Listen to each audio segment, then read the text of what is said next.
नमस्कार दोस्तों, आयुर्वेदिक एस्ट्रो के इस चैनल में आपका हार्दिक स्वागत है। सर्वप्रथम गणपति वंदना। ओम गंग गणपत्याय नमः, ओम गंग गणपत्याय नमः, ओम गंग गणपत्याय नमः। ओम सिद्धि विनायक नमो नमः, ओम सिद्धि विनायक नमो नमः, ओम सिद्धि विनायक नमो नमः। आज हम वृश्चिक लग्न की कुंडली के ऊपर चर्चा करने जा रहे हैं। ये जिस जातक ने हमारे को कुंडली भेजी है वो एक महिला है और इस महिला की कुंडली के ऊपर आज हम विवेचना करने जा रहे हैं। ये कुंडली बहुत अच्छी है, वृश्चिक लग्न की कुंडली है ना, वृश्चिक लग्न की कुंडली है और धनु इसकी राशि है। तो ये लग्न का स्वामी मंगल, जो वृश्चिक लग्न का स्वामी मंगल है और मंगल अपने ही लग्न में उच्च का होकर के विराजमान है, अर्थात युवावस्था में होकर के विराजमान है। तो इस कुंडली की विवेचना आइए स्टार्ट करते हैं। परंतु विवेचना शुरू करने से पहले मैं आपसे प्रार्थना करता हूं कि मैं संजीव सिंह राणा आयुर्वेदिक एस्ट्रो से आपका इस चैनल में हार्दिक स्वागत करता हूं और आपसे प्रार्थना करता हूं कि अगर ये वीडियो आपको अच्छी लगती है तो इसे अंत तक देखें और इसको सब्सक्राइब करना ना भूलें, बेल बटन दबाना ना भूलें और लोगों से भी शेयर करें। तो यहाँ पे 8 नंबर लिखा है, तो इसका मतलब है वृश्चिक लग्न। वृश्चिक लग्न का स्वामी जो है, लग्न जो है वो 13.27 डिग्री का है, अर्थात ऐसे जातक का स्वास्थ्य बहुत अच्छा रहेगा, ऐसे जातक का जो स्वभाव होगा वो अच्छा होगा, ऐसे जाति का परिवेश जो होगा वो अच्छा होगा। और लगन का स्वामी लगन में ही विराजमान है, 8.40 डिग्री का लगन है, अर्थात ये लगन अच्छा होने के कारण जो व्यक्ति है वो अच्छा रहेगा, उसका स्वभाव अच्छा रहेगा, उसका स्वास्थ्य अच्छा रहेगा, उसका शरीर अच्छा रहेगा, उसका व्यक्तित्व अच्छा होगा, अर्थात ऐसा व्यक्ति व्यक्तित्व से भी स्वच्छ होगा।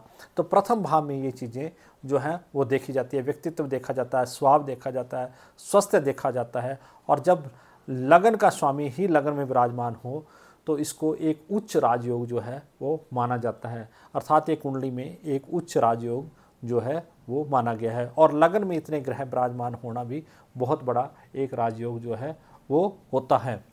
अब इससे यही लगता है कि सूरज भी इसमें बैठा है, बुध भी इसमें बैठा है, तो एक तो बुध आदित्य योग जो है वो इसमें बना दिया, मंगल जो अपनी राशि में विराजमान हो गया और राहु भी यहाँ पे विराजमान है। राहु भी यहाँ पे अच्छा फल जो है वो लगन में शार्प माइंड बुद्धि, शार्प बुद्धि जो है वो प्रदान करता है। तो ये ऐसा व्यक्तित्व है कि ऐसा जातक जो है, अर्थात ऐसी जातिका जो है वो ताउम्र खुश रहेगी। नंबर 1 उसकी एजुकेशन अच्छी होगी, प्रारंभिक एजुकेशन अच्छी होगी, माँ बाप अच्छे होंगे, पति अच्छा मिला होगा, बच्चे अच्छे होंगे, घर परिवार अच्छा होगा और घर बहुत सुंदर होगा, क्योंकि बृहस्पति जो है इनके घर में अपनी सम राशि में होकर के जो विराजमान हुआ बैठा है। पति अच्छा होगा, सब चीज़ अच्छा होगा, ज़मीन जायदाद होगी, पैसा होगा, धन दौलत होगा। परंतु ऐसा जातक के पास सब कुछ होने के बाद जातक ऐसा नौकरी नहीं करता होगा। जातक को और स्रोतों से जो है वो ऑटोमेटिक आय आती रहेगी और लंबी उम्र होगी ऐसे जातक की, क्योंकि लगन बलवान है और अष्टम भाव में जो है वो शनि विराजमान है। तो जातक की उम्र जो है वो लंबी होने के चांसेस है। छोटी मोटी बीमारियां ज़िंदगी में होती रहेंगी, परंतु ऐसा कोई बड़ी बीमारी होने के कोई चांसेस नहीं है, क्योंकि लगन स्ट्रांग है, मंगल स्ट्रांग है। ऐसे जातकों को भूमि संबंधी मामलों से भी ज़्यादा फायदे होंगे। और मंगल अच्छा होने के कारण अगर ऐसा जातक माता की पूजा करता है या हनुमान जी की पूजा करता है तो इनको बहुत ज़्यादा जो है वो लाइफ में फल मिलेगा। अर्थात मीठी चीज़ें जो हैं वो भगवान के मंदिर में चढ़ाते हैं, जब भी प्रसाद होता है वो मीठा भगवान को अर्पण करें तो इनको भूमि संबंधी जो लाभ है वो बहुत जो है वो मिलेगा। तो ये था इस कुंडली की भाव की विवेचना। जब इस घर में, जब प्रथम भाव में बहुत सारे ग्रह जो है विराजमान हो जाते हैं तो वो अच्छा फल प्रदान करते हैं। सूर्य यहाँ पे अच्छा फल प्रदान करेगा, इनके पिताजी से इनको बहुत ज़्यादा स्नेह होगा, बहुत अच्छा जो है वो फल प्रदान करेगा। बुध का इस घर लगन में विराजमान होना, बुध इनको अचानक स्नायु तंत्र से कभी कभी रोग जो है, नसों संबंधी रोग जो है वो इनको थोड़े थोड़े प्रदान करेगा। राहु इनको शार्प बुद्धि का बनाएगा। राहु जो इनकी बुद्धि जो है तर्कश में एकदम शार्प बुद्धि होगी, एकदम हाजिर जवाब होंगे राहु यहाँ पे बैठ के। और मंगल जो है वो यहाँ पे बैठ करके अच्छा जो है फल प्रदान करेगा। परंतु इसके थोड़ा सा राहु के बैठने के कारण कुछ इनको नेगेटिव फल भी जो है वो इसके हो सकते हैं, क्योंकि एक तो बुध के सूर्य के साथ बैठ करके ग्रहण योग जो है वो निर्मित करता है, परंतु मंगल यहाँ पे बैठने के कारण मंगल जो है इन सब चीज़ों को जो है वो कंट्रोल कर लेता है, क्योंकि सूरज भी मंगल के घर में विराजमान हुआ है। अब आते हैं दूसरे भाव के ऊपर।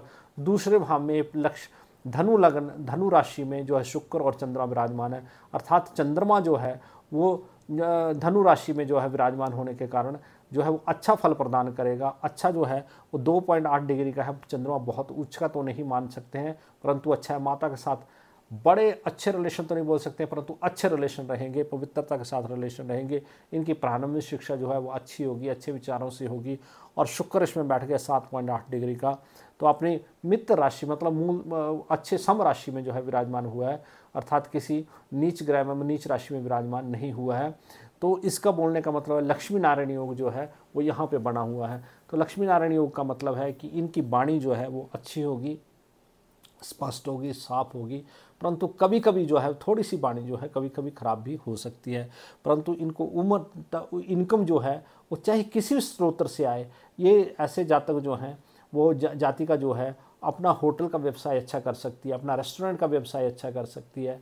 अगर ऐसी जाति का अपना रेस्टोरेंट अगर होटल चलाए तो इनको बहुत ज़्यादा इनकम जो है हो सकती है। अगर इनको कभी फ्यूचर में काम भी करना हो तो होटल व्यवसाय से रिलेटेड जो है वो काम करें। तो इसमें क्लियर कट है कि शुक्र और चंद्रमा जो लक्ष्मी नारायण योग बन के रेस्टोरेंट से भी इनकम देंगे और होटल से भी इनको इनकम देंगे। परंतु इनको ताउम्र डेली बेस पे जो है वो इनकम इनको आती रहेगी, चाहे किसी भी तरीके से आए। चाहे इनको पता होगा कि इनको किस तरीके से इनकम आती है, परंतु इनको जो है वो इनकम आती हर महीने जो है इनको फिक्स इनकम जो है इनको बुढ़ापे तक आती रहेगी। ये इस भाग का फल है। उनको बचपन की प्रारंभिक शिक्षा भी अच्छी मिली होगी। इनके जो धन परिवार, इनका परिवार भी सब अच्छा रहेगा, परिवार भी अच्छा रहेगा, वाणी अच्छी रहेगी, भोजन अच्छा रहेगा, प्रारंभिक शिक्षा अच्छी रहेगी। इसका मतलब यह है कि इनको भोजन जो है वो भी इनको अच्छा मिलता है, अर्थात इनका खाना पीना भी है वो अच्छा शुद्ध स्वादिष्ट होता है। तो ये इस कारण से जो है शुक्र जो है वो लक्ष्मी नारायण योग ये बना कर बैठा है। वो इनके ऊपर डिपेंड करता है कि कैसा भोजन करें, परंतु इनको स्वच्छ, स्वादिष्ट और साफ सुथरा भोजन ताउम्र तक मिलता रहेगा। अब आते हैं इस भाव के ऊपर, तृतीय भाव के ऊपर 10 नंबर, जहाँ शनि की मकर राशि विराजमान है और मकर राशि का स्वामी जो है यहाँ पे अष्टम में विराजमान हो गया है। तो ऐसी जाति का मैं ये एक चीज़ कह सकता हूँ कि अपने बड़े भाई बहनों के लिए, छोटे भाई बहनों के लिए जो है मतलब छोटे भाई बहन संचार, शौक, छोटी यात्राएं जो है वो इतनी प्रफुल्लित नहीं होंगी। अर्थात भाई के साथ रिलेशन तो अच्छा होगा, परंतु ये कहने का मतलब है कि भाई इनसे अगर छोटा है, अगर भाई इनसे छोटा होगा या बड़ा भाई भी होगा तो भी इनका मतलब इतना ज़्यादा प्रभाव नहीं रहेगा। उसका अपना इंडिपेंडेंट होगा, वो सब चीज़ मतलब पराक्रम जो है इनका बहुत उच्च नहीं होगा। जैसे मैं अपने बाकी वीडियो में भी एग्जाम्पल देता हूँ कि एक टीचर का पराक्रम होता है, जब टीचर क्लास में आता है, मैथ्स का टीचर क्लास में आता है, साइंस का टीचर क्लास में आता है, तो बच्चे जो हैं ऑटोमेटिक अपना काम करना शुरू कर देते हैं। वो बहुत पराक्रम होता है। प्रधानमंत्री कहीं जाता है तो उसका पराक्रम उच्च होता है, नेता कहीं जाता है तो उसका पराक्रम उच्च होता है। अर्थात इस तरीके का पराक्रम जो है वो इस 10 नंबर के होने के कारण नहीं है, परंतु फिर भी ये अच्छा है क्योंकि इसका शनि जो है कोई नीच भी नहीं विराजमान हुआ। बुध में मित्र के घर में विराजमान, तो अष्टम में विराजमान है, तो पराक्रम जो है वो बड़ा उच्च नहीं रहेगा। अब आते हैं चतुर्थ भाव में। चतुर्थ भाव में जो है माता का घर है, वाहन है, संपत्ति है और सुख जो है, सुविधाएं जो है यहाँ से देखी जाती हैं। अर्थात माता का घर जो है वो चंद्रमा गुरु यहाँ पे विराजमान है। शनि के घर में कुंभ राशि है, कुंभ राशि में जो है वो गुरु विराजमान है, अर्थात शम के घर में विराजमान है। 17 डिग्री का गुरु है, तो गुरु ने इनको बहुत अच्छा जो है, केंद्र में गुरु जब विराजमान हो जाता है तो कितने 100 दोषों को जो है ख़त्म कर देता है। तो ऐसे जातिका के दोष जो है, रोग दोष जो है वो गुरु ने ख़त्म कर दिए। पहले तो ये ग्रह ही यहाँ पे विराजमान है, परंतु गुरु जो है वो केंद्र में विराजमान होने के कारण वो अच्छा, चतुर्थ में और पंचम में भी गुरु विराजमान होता है तो अच्छे फल प्रदान करता है। अगर अर्थ इसमें नवम भाव में 10वें में विराजमान हो तब भी अच्छा फल जो है वो प्रदान करता है। तो इनको घर जो होगा वो इनकी कृपा से, ये मैं मान सकता हूँ कि इनके पति की ज़रूर मेहनत होगी उस घर बनाने में, परंतु घर जो अगर इनके पति को मिला या इनको मिला तो इनकी भाग्य के कारण ये घर मिला। इनको घर ऐसा मिला होता है जैसे किसी नेता को या किसी मंत्री को जो कोठी जो है रहने के लिए मिली होती है, तो ऐसा सुंदर घर होगा। अगर उसको सुंदर घर में और अच्छे प्लांट्स लगाएं, उसको और मेंटेन करें तो इनको बहुत अच्छा जो है वो फ़ायदा हो सकता है। और परंतु घर इनका बहुत ज़्यादा सुंदर होगा, बड़ी जगह में घर होगा, और माता से भी इनको सुख जो है वो अच्छा मिलेगा। इनके साथ माता मदर के साथ भी इनके रिलेशन अच्छे रहेंगे, क्योंकि यह चंद्रमा की डिग्री जरूर कम है, परंतु गुरु जो है माता के घर में बैठा है, तो इनकी माता जो है माता भी इनकी वजह से ही सुखी रहेंगी। अर्थात ये माता अपनी माता को, जो इनकी रियल मदर होगी, जो बर्थ मदर होगी, उसको भी सुख प्रदान करेंगे। अर्थात इनकी सास जो होगी वो उनको भी सुख प्रदान करेंगे। अर्थात ये घर माताओं को देखा जाता है, शादी से पहले जो माता होती है वो इनकी बर्थ मदर होती है, और शादी के बाद जो माता होती है वो इनकी सासू माता होती है। तो इन दोनों के साथ अगर गुरु यहाँ पे विराजमान होता है तो दोनों के साथ जो रिलेशन है वो अच्छे रहते हैं, ताउम्र रिलेशन जो है वो अच्छे रहते हैं। तो ये गुरु का जो है वो बहुत बड़ा फल है। अब गुरु की दृष्टि जो है 1 2 3 4 5 इस घर पे भी जाती है, पंचम घर के ऊपर 5 के 6 7 8 9 मोक्ष स्थान पे भी जाती है। तो ऐसा जातक जो है अच्छा पूजा पाठ करने वाला होगा।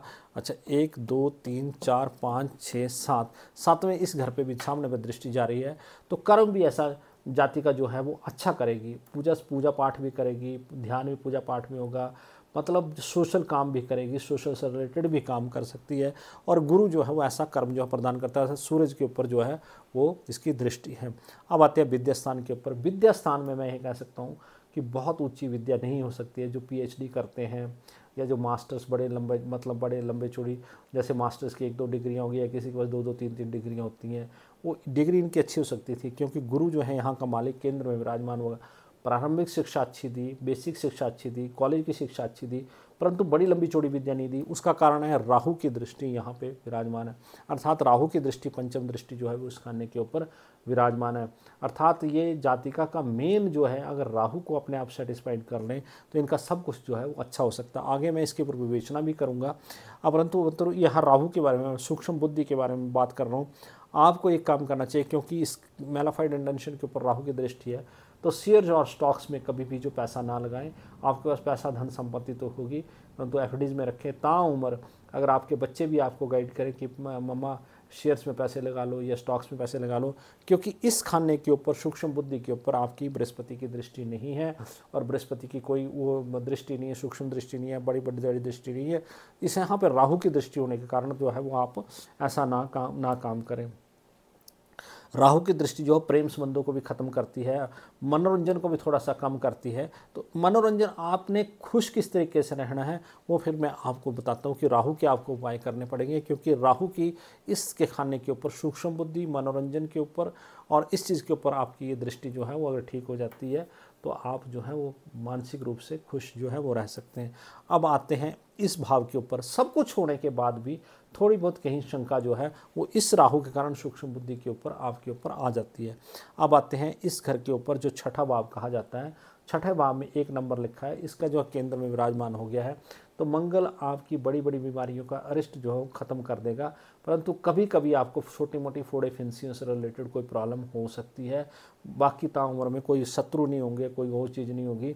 मंगल जो है केंद्र में जाके अपने घर में विराजमान हो गया है, तो आपके जो शत्रु होंगे वो सब चीज़ में ख़त्म हो जाएंगे, और बीमारियां भी आपको ख़त्म कर देंगे। रोग शोथ ऋण जो है वो सब कुछ, और नौकर चाकर भी आपके पास अच्छे रहेंगे, क्योंकि ये घर सेवक, नौकर, ऋण, शत्रु सब चीज़ों के लिए देखा जाता है। तो इस घर में ये चीज़ जो है वो आप ख्याल रखें। अब आते हैं केतु के रूप। इस सप्तम भाव में जो पति का स्थान है केतु है। केतु यहाँ पे बड़े ऊंचे फल तो नहीं प्रदान करता है, परंतु अच्छा रहता है, ऐसा कुछ नहीं है। ताव और पति के साथ रिलेशन अच्छे रहेंगे, क्योंकि इन सब घरों की सप्तमी दृष्टि सूर्य की, बुध की, मंगल की, सबकी जो दृष्टि है, सप्तम दृष्टि जो है वो इस घर के ऊपर पड़ती है। तो इस घर में भी मैरिड लाइफ में मंगल की दृष्टि पड़ने का पति के साथ थोड़ी बहुत नोक झोंक तो हो सकती है, परंतु ऐसा कोई बड़ा विवाद होने का कोई वो चांस नहीं है। बाकी मैरिड लाइफ अच्छी जाएगी। यहाँ पे आते हैं अष्टम भाव के ऊपर। अष्टम भाव में शनि विराजमान है। शनि बुध के घर में मिथुन राशि में विराजमान है, और शनि की दृष्टि जो है वो इस भाव से लेके यहाँ पे भी विराजमान, ये मतलब दूसरे भाव पे भी दृष्टि पड़ रही है। तो शनि एक तो आपको दीर्घायु करेगा, और आप मतलब क्या बोलते हैं उसको, दीर्घायु प्रदान करेगा और अच्छा रहेगा। शनि यहाँ पे 23 डिग्री का है, पुनर्वसु नक्षत्र का है, तो अच्छा फल प्रदान करेगा। अब यहाँ पे आते हैं भाग्यस्थान का। भाग्यस्थान का मालिक चंद्रमा है, जो आय स्थान में विराजमान हो गया। अर्थात भाग्य की वजह से ही आपको जो है ताउम्र आय मिलती रहेगी। तो आप मैं एक चीज़ आपको मैंने पहले मंगल का बताया, आप विष्णु भगवान की भी आराधना करें। अगर आराधना आप विष्णु भगवान की करते हैं, सत्यनारायण की करते हैं, तो आपका भाग्य जो है वो और भी उच्च हो सकता है। पूर्णमासी के आसपास जो भी आप करेंगे, जैसे जैसे फुल मून होता है वैसे वैसे आप काम करेंगे।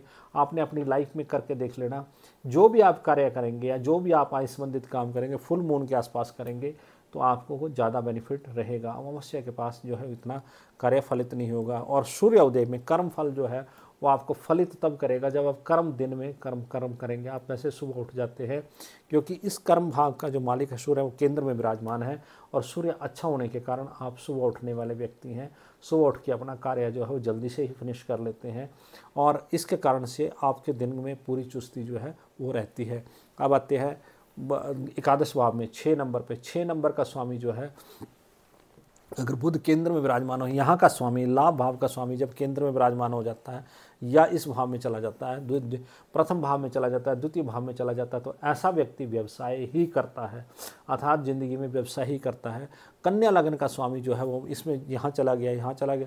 आप कोई भी व्यवसाय करें, चाहे किसी भी रिलेटेड चीज़ से रिलेटेड वो व्यवसाय, भूमि से रिलेटेड व्यवसाय हो, रेस्टोरेंट से रिलेटेड व्यवसाय हो, वो आपको फल ही प्रदान करेगा, परंतु आप करेंगे व्यवसाय ही।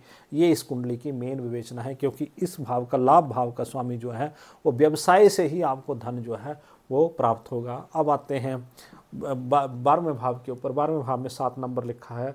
7 नंबर में जो है शुक्र की राशि है, और शुक्र का जो मालिक है, इस भाव का मालिक भी यहाँ पे विराजमान हो गया है। अर्थात आपको ज़िंदगी में जो है कमाएंगे, अगर आप होटल बनाएंगे, कोई रेस्टोरेंट बनाएंगे, तो शुक्र होटल के ऊपर ही आपका खर्चा जो है रेस्टोरेंट के ऊपर हो सकता है, ऐसा मुझे प्रतीत हो रहा है। क्योंकि इस भाव में का मालिक शुक्र जो है वो आय स्थान में बैठा हुआ है, अर्थात मोक्ष भाव में व्यय, हानि, मुक्ति, अस्पताल, विदेशों का भाव होता है। अर्थात ये आपको बाहर भी ले जा सकता है, घुमाने फिराने के लिए भी ले जा सकता है। अर्थात आप जब आपके बच्चे बड़े हो जाएंगे या जब आपके बच्चे बाहर जाएंगे तो आप उनके साथ घूमने फिरने भी जा सकते हो और अच्छे रेस्टोरेंट और होटल्स का एंजॉय कर सकते हो। तो ये आपकी कुंडली की विवेचना है। अब मैं आता